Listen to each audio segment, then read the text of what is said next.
बिस्मिल्लाहिर्रहमानिर्रहीम। मुसाफिर लाहौर से कराची जा रहे थे।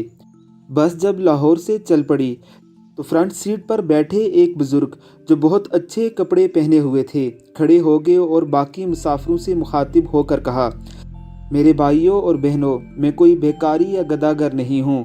अल्लाह ने मुझे अपनी नेमतों से नवाजा है, मगर मेरी बीवी एक मौजी मर्द से अल्लाह को प्यारी हो गई है।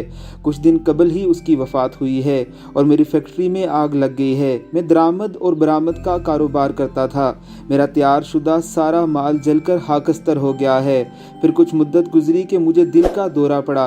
रिश्तेदारों ने जब ये महसूस किया कि इसके बुरे दिन आने लगे हैं, उन्होंने हमसे राब्ता मुनक़ते कर लिया। डॉक्टरों ने मेरे बचने की ज़मानत कम ही दी है। मेरी ये जवान बेटी है, इसका कोई वली वारिस नहीं है।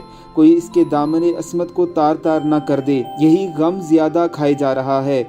बूढ़े की हिचकी बन चुकी थी। ये जवान सारा लड़की जो पास में बैठी थी उठी और बाप को सीट पर बिठा दिया। उसकी पिछली सीट से आदमी खड़ा हो गया और कहने लगा, मेरे दो बेटे हैं, एक डॉक्टर है और उसका निकाह हो चुका है।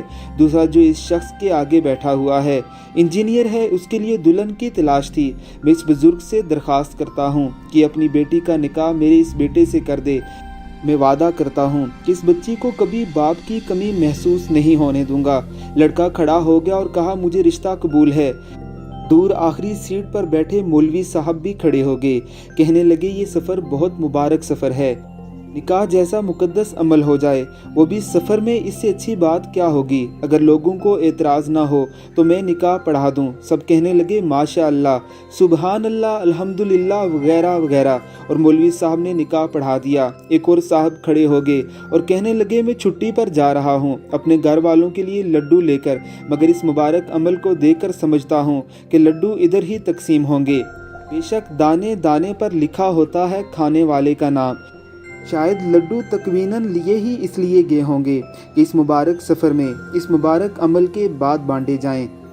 बिलाखिर दुल्हन का बाप दोबारा खड़ा हुआ और ड्राइवर से कहा कि ड्राइवर मियाँ, 5 मिनट किसी जगह बस रोक देना ताकि सब मिलकर मुंह मीठा कर लें। ड्राइवर जो ये सब कुछ देखकर आबदीदा हो रहा था, रोती हुई आवाज़ में कहा कि ठीक है बाबा जी, इससे अच्छा काम क्या होगा। मगरिब का वक्त था। जब अंधेरा होने लगा तो लड़की के बाप ने ड्राइवर से बस रोकने को कहा। सब मुसाफिर मिलकर लड्डू खाने लगे। लड्डू खाते ही सब मुसाफिर सो गए। ड्राइवर और कंडक्टर जब नींद से जागे तो अगली सुबह के 8 बज चुके थे, मगर दुल्हन और दूल्हा, उनके बाप, मौलवी साहब और लड्डू बांटने वाला वहाँ नहीं था। इतना ही नहीं बल्कि किसी मुसाफिर के पास न घड़ी थी, न चैन थी, न पैसे, बल्कि कुछ भी ना था। उनको ये 6 मेंबर्स का ग्रुप मुकम्मल तौर पर लूट चुका था। किसी भी अनहोनी का हिस्सा ना बनिए। अल्लाह हमें ऐसे हादसात से बचाए।